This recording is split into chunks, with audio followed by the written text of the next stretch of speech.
لیکن اگر کسی کو یہ لگتا ہے کہ عمران خان معافی مانگ لے گا, عمران خان سیاست چھوڑ دے گا, یا عمران خان چپ کر کے بیٹھ جائے گا 3-4 سال کے لیے, تو یہ تو نہیں ہونا. یہ تو عمران خان, اس کے اوپر سوال ہی پیدا نہیں ہوتا کہ وہ مانے.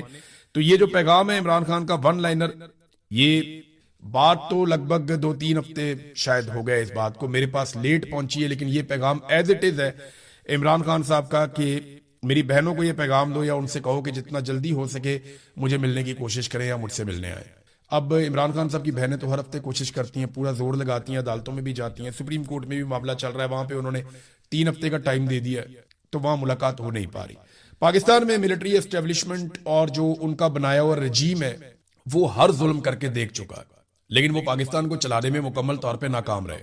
ہاں, انہوں نے یہ ضرور کیا کہ ڈونلڈ ٹرمپ سے تعلقات بنا کے ڈونلڈ ٹرمپ کے کہنے کے اوپر ایران کو منانے کی کوششیں کی.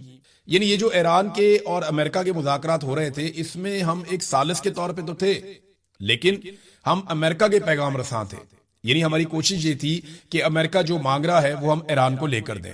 جب قطری آئے تو انہوں نے ایسی ثالثی کی جس میں ایران کو بھی ملا, امریکہ کو بھی ملا. یعنی ڈونلڈ ٹرمپ کو کچھ فیس سیونگ مل گئی, جبکہ ایران کو بہت سارا کچھ مل گیا جو وہ پہلے اس کا اندازہ نہیں تھا انہیں. پاکستان جو ہے, پاکستان کی آفر کے اندر اتنا کچھ نہیں تھا ایران کے لیے, لیکن قطر کی آفرز کے اندر جو ہے وہ ایران کے لیے بہت سارا کچھ تھا. تو قطر نے زیادہ بہتر مذاکرات کروائے, ان کا تجربہ بھی بہت زیادہ ہے, پاکستانیوں کا اتنا نہیں ہے. دیکھنا, اگر عاصم منیر اور شہباز شریف ڈونلڈ ٹرمپ کا کام کرنے میں کامیاب ہو جاتے, مکمل طور پہ جو ڈونلڈ ٹرمپ کو چاہیے تھا, جو انہوں نے اس سے وعدے کیے تھے, اگر یہ اس کو ایز اٹ از وہ سارا کچھ دینے میں کامیاب ہو جاتے, گو کہ انہوں نے کوشش بہت کی, تو ڈونلڈ ٹرمپ ہو سکتا ہے پاکستان ہی آ جاتا ٹرافی اٹھانے کے لیے. کیونکہ ٹرمپ نے تو ان کو کہا تھا مجھے یورینیم چاہیے, ٹرمپ نے تو کہا تھا کہ آپ نے ہرمز کو انکنڈیشنلی وہ کھول دے اور میں صرف جنگ بندی کروں گا. شروع تو یہاں سے ہوا تھا معاملہ جو پاکستان نے کیا تھا کہ جناب جنگ بندی کر دیں صرف, لیکن بعد میں جب قطری آئے تو ایرانیوں کی زیادہ باتیں مانی گئی اور امریکنز کی بہت کم باتیں مانی گئی. تو پاکستان کے اندر یہ تقریب نہیں ہوئی, اس کا بڑا افسوس ہوا. پھر اس کے بعد یہ تقریب چلی جاتی ہے سوئٹزرلینڈ میں, جنیوا میں, اور پھر شہباز شریف صاحب تیاری شروع کر دیتے ہیں کہ میں جا کے وہاں پہ میزبان بن جاؤں گا اور میں میزبانی کروں گا, اور باقی سارے جو ہیں وہ میرے پیچھے چلیں گے. انہوں نے جا کے وہاں پہ بکنگ شوکنگ کر لی, وہاں اپنے بندے بھی بھجوا دیے, وہاں تیاریاں شروع کر دی گئی, اور انہوں نے ریہرسل شروع کر دی کہ یہاں پہ یہ کیا جائے گا. شہباز شریف کی تقریر بھی لکھ لی گئی, فیلڈ مارشل نے کیا کرنا یہ بھی کر لیا گیا, لیکن ان کی انفارمیشن سے باہر 2 دن پہلے ہی معاہدے کے اوپر دستخط ہو گئے. ٹرمپ نے بھی دستخط کر دیے اور دستخط کر دیے ایرانی صدر نے بھی, اور انہوں نے معاملہ لپیٹ کے سائڈ پہ رکھ دیا. اب یہ وہاں کیا لینے چاہتے, قوم کا پیسہ ہی ضائع کرنا تھا نا, جو انہوں نے پہلے بھی بہت پیسہ ضائع کیا. تو ڈونلڈ ٹرمپ نے جو ہے وہ معاملہ لپیٹ دیا, ایرانیوں نے بھی لپیٹ دیا, اور اب یہ بیٹھے سر پکڑ کے کریں کیا. اب اگر یہ وہاں جاتے ہیں اس سرمنی کو کروانے کے لیے, تو یہ تو آلریڈی ہو چکی ہے, تو پھر یہ کیوں جا رہے ہیں, کیوں جانا چاہتے ہیں. لہذا یہ دورہ منسوخ ہو گیا شہباز شریف کا, اور انہیں بتایا گیا کہ آپ ایک ٹیشو پیپر ہیں, آپ کو ٹیشو پیپر کی طرح استعمال کرنا ہے. اگر آپ اچھی طرح ہمارا گند اٹھائیں گے تو آپ کی تھوڑی دیر کے لیے آپ کی عزت رہے گی, آپ ہماری جیب میں رہ سکتے ہیں, لیکن اگر آپ نے کام نہ کیا تو آپ کو ٹیشو پیپر کی طرح استعمال کر کے پھینک دیا جائے گا. بس اتنی اوقات ہے. اور جہاں تک تعریف کا معاملہ ہے تو ڈونلڈ ٹرمپ اور ان کی انتظامیہ کی جانب سے یہ ان کو یقین دہانی کروائی گئی ہے شہباز شریف کو اور فیلڈ مارشل کو کہ آپ کو کمپنسیٹ کر دیں گے, بے فکر رہے, بہت جلدی کر دیں گے. یعنی بہت جلدی آپ سنیں گے ڈونلڈ ٹرمپ بہت تعریف کر رہا ہوگا شہباز شریف کی یا فیلڈ مارشل کی, تو ان کو کمپنسیشن مل جائے گی. ایسا نہیں ہے کہ کمپنسیشن نہیں ملے گی. اور جو پاکستان میں گالم گلوچ کی جا رہی ہے اس سارے ماحول میں, یا غصہ اتارا جا رہا ہے, وہ ایرانی قیادت کے اوپر اتارا جا رہا ہے کہ شاید وہ اس کے لیے راضی نہیں تھے کہ تقریب کی جائے. دیکھیں وہ سیلیبریشن موڈ میں ہے ہی نہیں. آپ اگر آیت اللہ علی خامنئی کے جانشین ہیں مجتبیٰ خامنئی, ان کا سٹیٹمنٹ دیکھ لیں تو آپ کو پتا چل جائے گا کہ وہ سیلیبریشن موڈ میں ہے یا نہیں ہے. پہلے آپ ذرا سٹیٹمنٹ دیکھیں. ڈیل کے بعد ایک بہت اہم بیان جو ہے وہ مجتبیٰ خامنئی کا آیا, اور انہوں نے جو اپنے بیان میں کہا اس کے اندر ہے ساری سٹوری. انہوں نے کہا امریکہ سے معاہدے پر متفق نہیں تھا, اپنے صدر کی یقین دہانی پر منظوری دی ہے.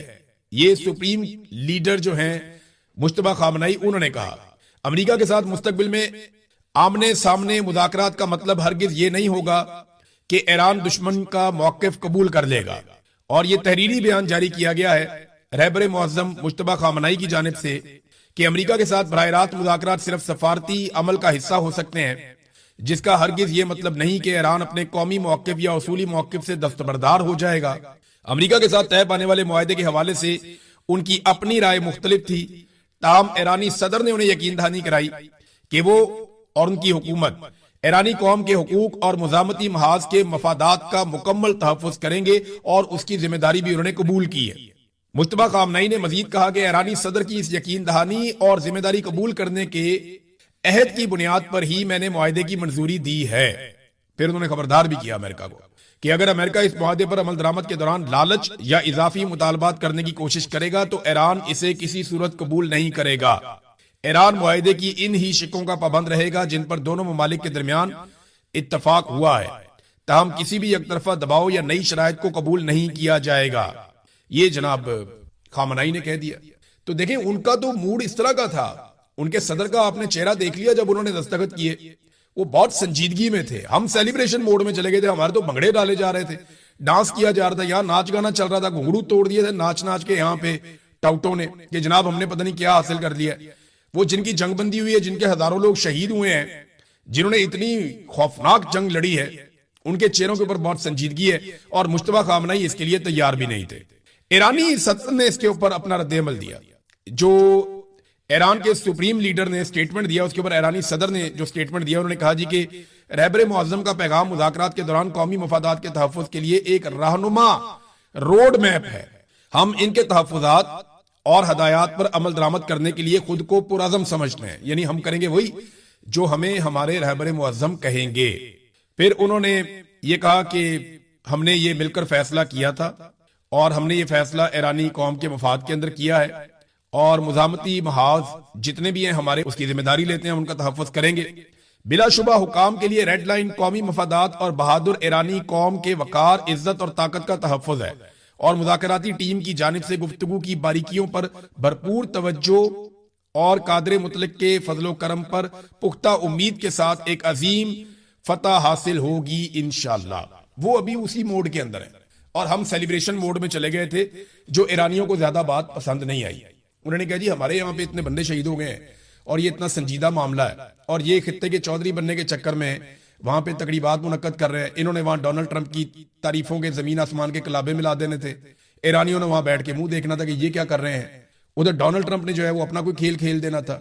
اگر ڈونلڈ ٹرمپ نہ آتے تو جو امریکی آتے وہ بھی کچھ نہ کچھ کرتے۔ میڈیا کے اندر تو وہ بہت تیز ہیں، لہذا میرے خیال میں ایرانیوں نے سمجھداری کا مظاہرہ کیا، اور امریکن بھی کوئی اتنے دلچسپی نہیں رکھ رہے تھے کہ پاکستان کی سربراہی میں یا پاکستان کی میزبانی میں وہ سارے آ کر بیٹھ جاتے ہیں۔ تو جناب شہباز شریف صاحب کا دورہ تو ہو گیا منسوخ، اور قوم کے پیسے بچ گئے، قوم کو مبارک ہو۔ اب وہ جو وہاں پہ رنگ روٹ بھیجے ہوئے نا، ان ساروں کو واپس بلوا لیں، تاکہ وہ بھی قوم کا مزید پیسہ وہاں پہ سوئٹزرلینڈ کے اندر ضائع نہ کرے۔ ناظرین، پیٹرولیم مصنوعات کی قیمتوں میں اب کمی کا اندیا دیا جا رہا ہے کہ کیونکہ جنگ بندی ہو گئی ہے تو پیٹرولیم مصنوعات کی قیمتوں میں کمی کی جائے گی۔ جنگ سے پہلے پیٹرولیم مصنوعات کی قیمتیں جتنی تھیں اب تقریباً اتنی ہو چکی ہیں۔ یہ لگ بھگ 75 یا اس سے بھی نیچے کچھ لوگ رپورٹ کر رہے تھے، میں نے ابھی ایگزیکٹلی دیکھا نہیں ہے، جب لاسٹ ٹائم میں نے دیکھا تو یہ لگاتار نیچے آ رہی تھی اور 75 کے آس پاس پہنچی ہوئی تھی۔ تو اتنی تیزی سے اگر یہ پیٹرولیم مصنوعات کی قیمتیں نیچے گر رہی ہیں تو یہ تو لگ بھگ 40% کم ہو گئی ہیں۔ تو پاکستانیوں کو کتنا ریلیف ملا؟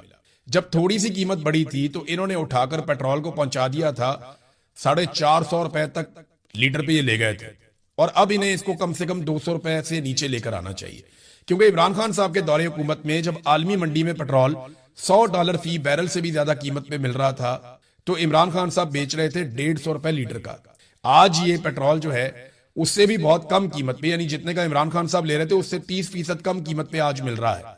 تو پھر انہیں چاہیے کہ یہ عمران خان کے دور سے 30% کم نہیں کرتے قیمت تو 200 کے اندر تو کم سے کم لے آئے، یا عمران خان صاحب کے دور کے مطابق تو لے آئے۔ لیکن انہوں نے IMF کے ساتھ وعدے کر لیے ہیں اور عوام کے اوپر لیویاں لگا کے پیسے اکٹھے کرنے کا فیصلہ کیا ہے، کیونکہ یہ سب سے آسان طریقہ پیسہ اکٹھا کرنے کا۔ پاکستان میں کوئی ٹرسٹ کرتا نہیں ہے، کاروبار چلتا نہیں ہے، کوئی انویسٹمنٹ لے کر آتا نہیں ہے، لوگ پیسہ نکالنے کے لیے اور ٹیکس دینے کے لیے تیار نہیں ہے، کاروبار ہوگا تو ٹیکس ہوگا۔ تو ایسے میں سب سے آسان طریقہ یہ ہوتا ہے کہ آپ بجلی پہ، گیس پہ، پیٹرول پہ اضافی ٹیکسز اور لیویاں لگا دیں اور لوگوں کی جیبیں کاٹیں۔ یہی اس وقت یہ حکمران کر رہے ہیں، ان کے پاس اس کے علاوہ اور راستہ کوئی نہیں ہے۔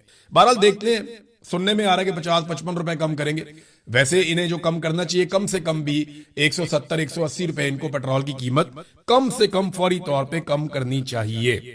ناظرین، انوار الحق کاکڑ نے ایک سٹیٹمنٹ دیا۔ میں انوار الحق کاکڑ صاحب کو ایک لالچی آدمی سمجھتا تھا، میں انہیں ایک مفاد پرست انسان سمجھتا تھا، کیونکہ جب وہ ہمارے ساتھ بیٹھتے تھے اسلام آباد میں چائے کے ڈھابوں پہ تو وہ بلوچوں کے اور پشتونوں کے حقوق کی بات کرتے تھے. اس وقت وہ بات کرتے تھے انسانیت کی, بلوچوں اور پشتونوں پہ ہونے والے ظلم کی بات کرتے تھے. لیکن وہی انوار اللہ کاکڑ جیسے ہی اس کو وزارت عظمیٰ آفر کی گئی, نگران وزیر اعظم بنایا گیا, تو اس نے اپنا اصل رنگ دکھایا اور وہ ایک مفاد پرست ثابت ہوا. اب کاکڑ کا سٹیٹمنٹ آپ دیکھیں, کاکڑ نے کہا کہ اگر سمیع الدین بلوچ یا کوئی اور ایکٹیوسٹ یہ سمجھتے ہیں کہ ان کے کسی پیارے کو کسی نے مسنگ کیا ہوا ہے یا جبری طور پہ لاپتہ کیا ہوا ہے, تو عدالت میں جائیں, ان کے خلاف ایف آئی آر کروائیں, نام دیں کہ میجر محمد علی نے یہ کیا ہے, اور انہیں پھانسی لگا دیں. کیونکہ ہمارا ماننا ہے کہ ہمارے کسی ادارے نے ایسا کوئی کام نہیں کیا. شرم آنی چاہیے آپ کو کاکڑ صاحب, اور شرم سے ڈوب مرنا چاہیے آپ کے اندر اگر تھوڑی سی بھی غیرت ہو تو. کتنے بے شمار لوگ جبری طور پہ لاپتہ کیے گئے. میں خود جبری طور پہ لاپتہ ہوا, مجھے آصف منیر صاحب کے رجیم میں آئی ایس آئی نے جبری طور پہ لاپتہ کیا, اور اس وقت بھی میں لاپتہ تھا جب آپ پاکستان کے وزیر اعظم بنائے گئے تھے نگران. میرے گھر والوں نے ایف آئی آر کروائی تھی, کیا بنا اس ایف آئی آر کا؟ کچھ بھی نہیں کیا گیا. میں عدالت کو آوازیں دیتا رہا کہ مجھے بلا کر سنو, جج میرا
خدا نہ خواستہ عمران خان صاحب کو کچھ ہو گیا تو انہوں نے آگے کا پلان بھی کیا ہوا ہے.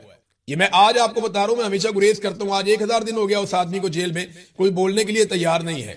تو میں آپ کو یہ بتا دیتا ہوں کہ ان کی پوری پلاننگ ہے کہ اس کے بعد پاکستان تحریک انصاف میں سے کس کو لا کر یہ وزیر اعظم بنا دیں گے, اور کچھ عرصہ پاکستان تحریک انصاف کو حکومت دیں گے, پھر پاکستان تحریک انصاف میں توڑ پھوڑ کریں گے, بہت سارے گروپ بنا دیں گے, اور اس کے بعد چیزیں نارملائز کر دیں گے.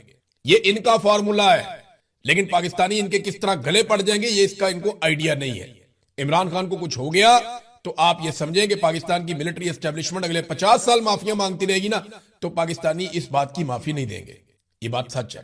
پھر بہت کچھ بدلے گا پاکستان میں, یہ سب کو بات سمجھ لینی چاہیے. اب اس وقت جو ہے آج کے دن میں بھی ایک تحفہ دیا ہے پاکستان کو نواز شریف, شہباز شریف اور آصف علی زرداری نے. فیلڈ مارشل آصف منیر نے بھی, مین آدمی تو وہ ہیں جنہوں نے اس وقت حکومت سنبھالی ہوئی ہے. معیشت ان کے کنٹرول میں ہے, ساری چیزیں ان کے کنٹرول میں, ان کی مرضی سے ہر چیز ہوتی ہے, وہی فیصلہ کرتے ہیں کہ یہ کرنا ہے یا نہیں کرنا. تو انہوں نے مل کے ایک مرتبہ پھر پیٹرول کی قیمت بڑھا دی. پیٹرول اور ڈیزل دونوں 400 روپے لیٹر کے ہو گئے. 400 روپے لیٹر پیٹرول, 400 روپے لیٹر ڈیزل, یہ انہوں نے کر دیا پاکستان کے ساتھ. اور یاد رکھیں کہ آج بھی عمران خان صاحب کے دور جتنی قیمت عالمی منڈی میں پیٹرول کی نہیں ہے. 150 سے کم قیمت والا پیٹرول اٹھا کر 400 پہ لے گئے. یہ انہوں نے عوام کو ریلیف دیا ہے, کیونکہ 150 کا پیٹرول بہت مہنگا تھا. یہ مہنگائی مارچ کر رہے تھے. فضل الرحمان صاحب جو ہے وہ خود بہت زبردست قسم کے احتجاج کر رہے تھے. رولا ڈالا ہوا تھا فضل الرحمان صاحب نے کہ یہ کیسے ہو سکتا ہے کہ 150 روپے کا پیٹرول, فضل الرحمان صاحب مہنگائی مارچ نکال رہے ہیں, یہ کر رہے ہیں, وہ کر رہے ہیں, یہاں احتجاج وہاں احتجاج. آج فضل الرحمان صاحب پرسکون انداز میں بیٹھے 400 روپے لیٹر پیٹرول لے رہے ہیں. اپنے پیسوں سے لینا ہو تو پھر مشکل بھی ہوتی ہے. ایسا لگتا ہے کہ شاید ان کو پیٹرول فری مل جاتا ہے, یا ایسا لگتا ہے کہ ان کے پاس بہت سارے پیسے ہیں تو انہیں فکر نہیں ہے کہ پیٹرول مہنگا ہو رہا ہے. عمران خان کے دور میں شاید ان کے پاس بہت سارے پیسے نہیں تھے اور انہیں 150 کا پیٹرول بھی مہنگا لگتا تھا, اور آج انہیں 400 کا پیٹرول بھی مہنگا نہیں لگتا. تو عالمی منڈی میں قیمتیں آج بھی عمران خان کے دور سے تقابلی جائزہ آپ لیں تو کم ہے. اور یاد رکھیے گا, یہ تیل کی قیمتیں نہیں بڑھا رہے, یہ ٹیکسز بڑھا رہے ہیں. یہ اس کے اوپر ٹیکسز لگا رہے ہیں اور ان کے پاس راستہ ہی کوئی نہیں ہے. میں آپ کو پھر یہ بتا رہا ہوں کہ ان کے پاس کوئی راستہ نہیں ہے. ان کو تیل کی قیمتیں لگاتار بڑھاتی رہنی پڑیں گی, اور ان کو بجلی کی قیمتیں بھی بڑھانی پڑیں گی, ان کو گیس کی قیمتیں بھی بڑھانی پڑیں گی,